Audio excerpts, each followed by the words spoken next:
Welcome to Blue Lightning Healing Meditations. My name is Susie Parker Goins, and welcome to my FAQ. This is going to be the last podcast for a while. I don't know how long it's going to take, honestly. I want to look at my other options right now. This has been a joy to do. I have learned so much technologically, and I've also been able to connect more closely with a lot of people in my spiritual community. I continue to encourage you to check out my website for where I'm going to be online and in person. Feel free to schedule an appointment. The content I've provided over the past, 18 months is a good basis. But if you want to go deeper, go to bluelightninghealing.com or contact me at susie@bluelightninghealing.com to schedule an appointment. When I told a couple of friends that I was going to do an FAQ about me, frequently asked questions about me, I said, "What do you all think?" And Lorelei Shamayo, friend and colleague, brought up a bunch of questions to me, and I'm going to answer those for the purpose of this episode. The first question is one I came up with. It's like, what is my healer's philosophy? And I believe that we can all do this stuff in some form or another. It just depends on what we focus on. I hold sacred space for you. I provide a container in which you can explore your own healing. I don't directly fix somebody. I provide you with the tools and techniques that you can use to help heal yourself. Another basic belief comes from, I believe, Peter Levine, a trauma specialist. He says, as you heal, I heal. As I heal, you heal. And that's echoed again in Galactic Ashley's philosophy. So as I do my healing work, you're going to heal. Frequencies become more in alignment with source. Okay, next up, what are my gifts? What are my modalities that I use? Okay, this gets into my basic philosophy that we can all do these things. And so to list off everything I do, okay, great, let's sit in for it. I primarily market myself as a channel, being a conduit for spirit. Now, how that manifests for me, because of my theater background, which I did struggle with, but it allows me to physicalize your guides for you in such a way that it's accessible. Let's see, I also look at past lives. That was one of the things I looked at first that opened me up to this metaphysical community. I find past lives to be absolutely fascinating. And in the course of working with folks, I have learned how to help them resolve them so that those lessons from those past lives that have come forward are able to be released to be integrated. I'm an energy healer. I am a Reiki master. That means that I am able, again, to be a channel or a conduit for source and allow it to come through and positively impact folks. As an offshoot from that, I became Reiki in like 2008, I believe, so I've been doing it for over 10 years. But I learned how to do body scans. So my medical intuitive abilities that I have developed are in play. I can identify blockages you have in your body, and using breath work and technique, you can release those. That also pulls in the past life issues. Say you've had a pain in your shoulder, and it's like, well, that was from a spear from this lifetime and that time. So it allows me to pull in a lot of stuff. So we are able to work together to clear out blockages. So channel, past life, energy healer. I have opened up to medical intuition, psychometry, which is sensing the energy around an object, mediumship.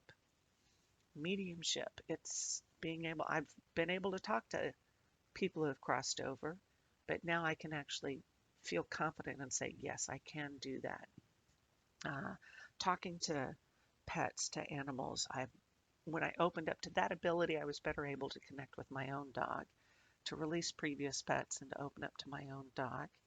Um, let's see, there's a whole lot more. Talking to spirit guides and conveying messages, that's part of the channeling thing. But I find that as I find skills that I'm intrigued by, I am able to say yes to them and open up to them. What is it like when you channel? For me, it's like my conscious self steps aside and gets a nap while the energy flows through. I breathe. There are some telltale signs. Some, what are they? The tells that I generally do. Um, I have friends and colleagues who say, oh my God, she took off her glasses. She's going to channel hot dog. And that's one of them. I take off my glasses. I take a breath in and I blow it out. My chin jerks to the side, bringing in the energy and to allow it to manifest. Physically, I feel the energy coming in through my crown and the back of my heart chakra and opens up to allow this energy to come in. Mind you, I made an agreement. I set a boundary early on that I don't channel crazy. I only am allowing through that energy which is from source. So source has aspects to it, and we're looking at that. I don't generally remember what is said in a channeling session. I have made that choice to break that, to set that boundary, because if I had to keep all of these things in mind all the time in my conscious mind, I would be exhausted. So when you have a channeling session with me, I don't mind recording it so you can refer to it later. I also, at some point in time, may want to listen and find out what it is I said, because frequently there's energy that happens that helps me. How did I get started? Um, After saying no to myself for a long time, I learned about intuitive tarot reading, I would say in my late 20s. And I took it with me and I started. It was such a cool thing because I'd grown up Catholic and a lot of this stuff was, in my mind, was considered taboo. Whether it was or not, I don't know, because I would get so caught up in what I thought Catholicism was. I have since left the church, sophomore in college. Happy I did. Nothing against the church. It was just way too confining. Okay, so late 20s, I learned tarot. And then I opened up to the teachings of Edgar Cayce, the Seth materials, and Jane Roberts, Brian Weiss, and Michael Newton. Those are reincarnation and past life explorers. So I started to really look at that. I then became Reiki and learned how to do the body scans. And it has been during this pandemic time that I've opened up to so much more. Being able to be online and talk to these different practitioners and say yes, and say yes to abilities has been, it's an amazing journey and has opened me up to so much more. What are the various lessons on my journey of stepping in to share professionally? Um, Lessons from my journey. Saying yes is the best answer. Opening up, discerning the energy, drawing boundaries, and being confident and understanding that it is okay to ask for payment. Ancient shaman would receive payment in the form of food, shelter, or clothing. That's carried forward as they were offerings or whatever. I feel my fees are reasonable for the amount of work that is required, the amount of studying I have done. And there needs to be an exchange of energy. Yeah, sometimes it's a trade with another practitioner. That's fine. It's not about ego or about me being looking for money all the time. However, in this current society, I do have bills to pay. I can't barter for these classes I am taking, and I'm not going to ask somebody to trade me or to cut down their price too much. I understand the time and effort it goes into, and this is also keying into my own self-worth. I am good at what I do, and I am confident to ask for the fees that I do. That's been a big chunk of the lessons. Next up are what type of questions or topics do people usually come to me for? Well, past life stuff. Uh, this is also going to be what type do they come to me for and how somebody can be a better client. Yeah. So people have asked me, tell me about my past lives. Okay. To that end, on the other side, is there a particular issue you want to look at? Because just plunking yourself down and expecting me to just tune into everything. We've had so many past lives, thousands of them in many cases, that to just pop them off the top of my head, it doesn't feel valid to me without conveying what the lesson in there was or without Yeah, without conveying what the lesson was. I have stopped long ago being a romance GPS. Those questions of when will I find the one? Uh, right off the bat, I would ask you what your relationship with yourself is. How do I know that person is the one? Listen to your body. How do they make your body feel? How many reservations did you just lay out in front of me? Again, I send you back to what's your relationship with yourself? Other questions. Frequently, people will ask me to check in on somebody else's energy. I don't do that. I am here to focus on your energy because I have your consent. That's another part of my philosophy of healing is I do this with consent. A woman came in once, asked for a reading, took voluminous notes left and right, and yet she kept asking about somebody else. I said, no, I'm here to talk to you about your answers here. And she's like, no, tell me about them. Tell me about them. And I had to look at her and say a little more forcefully than I would have. And I said, this is about you. I don't have another person's permission to check in on them I don't check in on other people without their permission. And I stand by that. It's invasive and it's rude. And I have experienced somebody else checking in on my energy without my permission. And it was all of that, invasive and rude. Yeah, there's that emphatic response. Other questions people have asked me, what their destiny is. Answer is your destiny is to be the eyes for source, to experience your life from a place of love, so that when you return to source, you can do that info dump and move on and do something else. Blah, blah, blah. What is it? Anything else? Nope, that's it for that question. Next one is, what is some of the growing just as a practitioner? First off, opening up to new modalities, growing in confidence in all aspects. I have also learned that with writing these meditations, I am so much better at stopping and breathing. Breathing is the basis for everything. So when I take those times, that when I sit and breathe, it shifts me over to that feeling of being safe. I feel that my learnings as a practitioner have also enhanced my interpersonal relationships. I am calmer and I am coming from a place of the heart. And also, I have been able, I feel, to make steps forward in, in reparations for previous harm and unthoughtfulness. I have grown as an individual to be calmer and more aware and open to what other people have to say.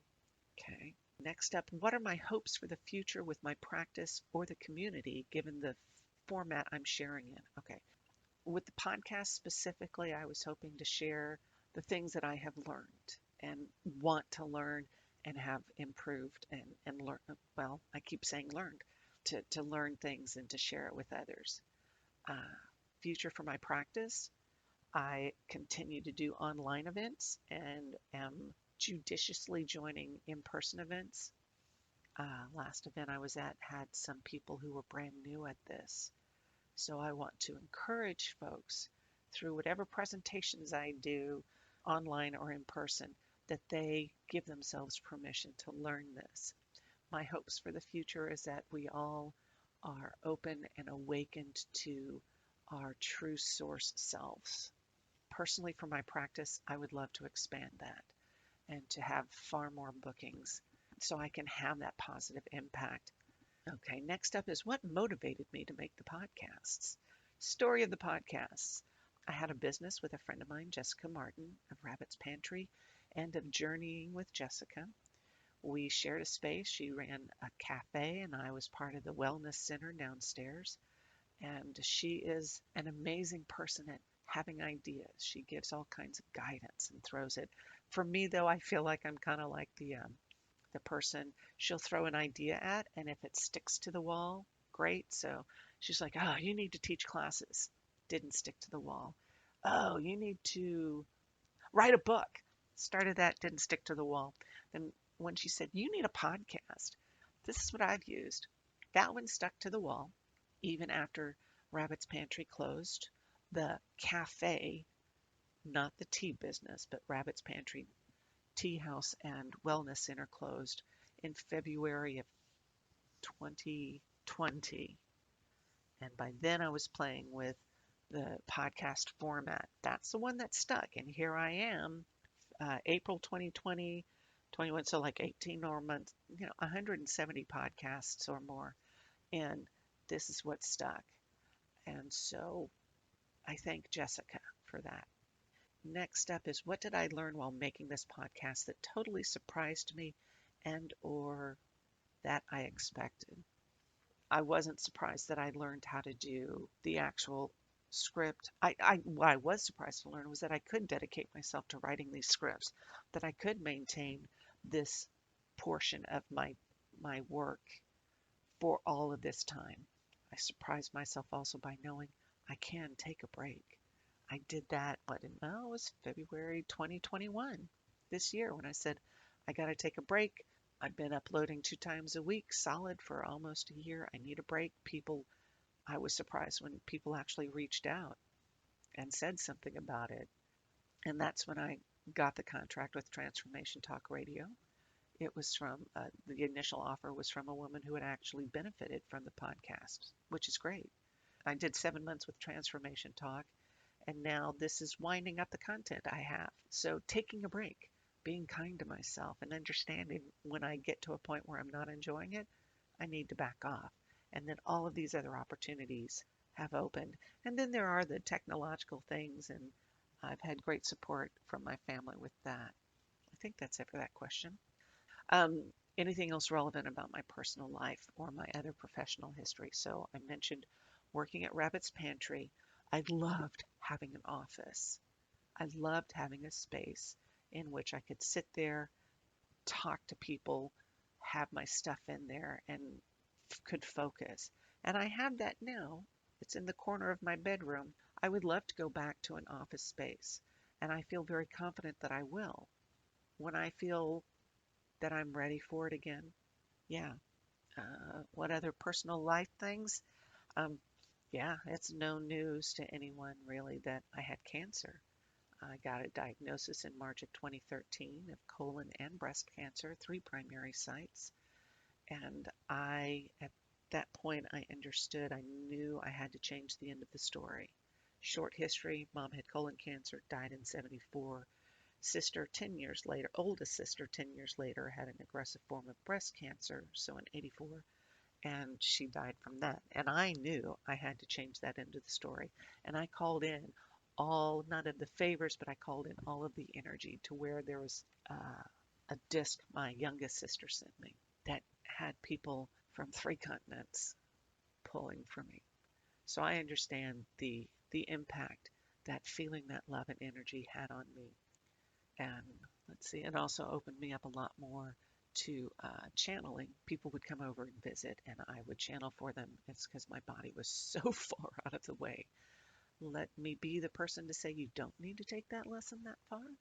You can learn to channel quite easily, in spite of what I said when I was 25. Okay, and next up, what advice do I wish I could go back and give my younger self before I started opening to all of this? Well, I was 8 when I drew that picture that freaked me out. I would love to tell that 8-year-old that it was a brilliant picture and it was something to be proud of and that you could go through and do it. I understood, though, that that environment she was in at that time would not be open to it. So then I would go and tell the 24-year-old, 23-year-old, that the choice I made to leave the church was the best thing for me, and that the spiritual path that I've been on since then has been in response to her leaving the church. I'm very proud of her. Yep, that's it. So let me see what else. This question just came to mind to me, is what is the hardest part of this spiritual journey? And my response is finding myself in the position of being a catalyst.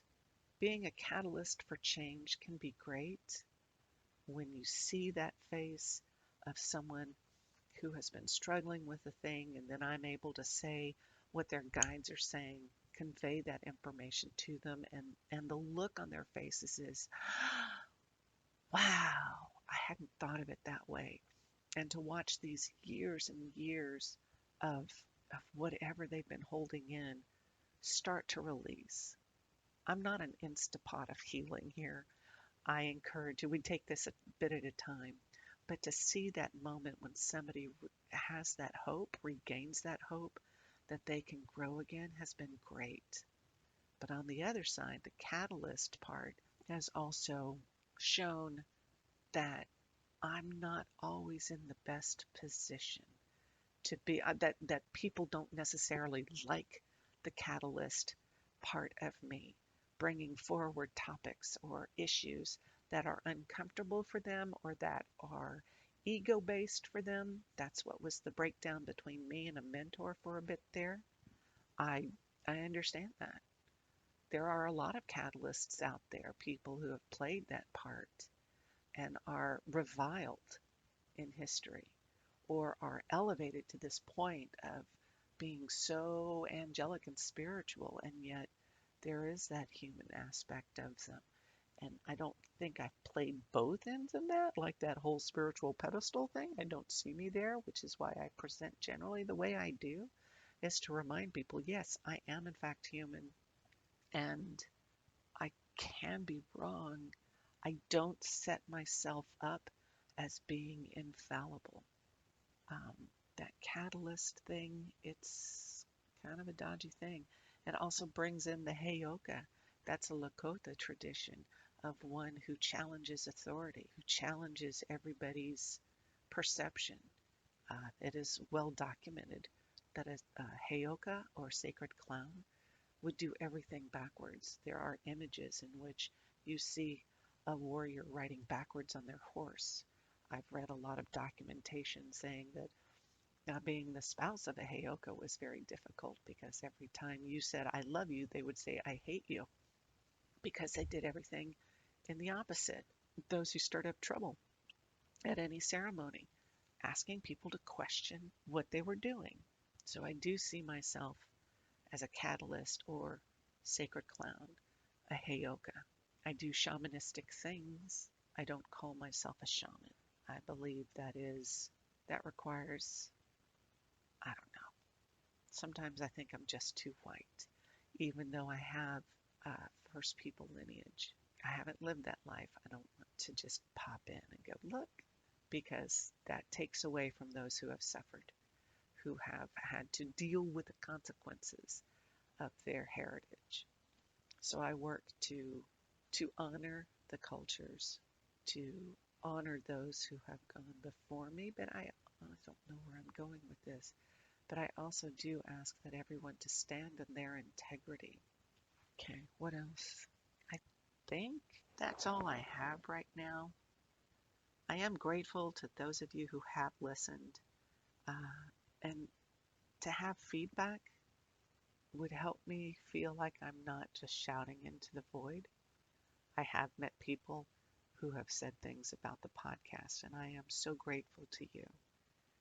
So, um, yeah, understand, please. I send you all love and healing, and I pray that you are able to live your life in a way that walks a path of source.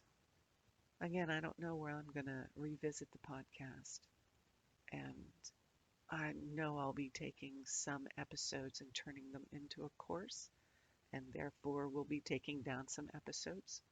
And I'm going to grow and develop in a way that is resonant to me. I do encourage you to contact me with questions or to make an appointment.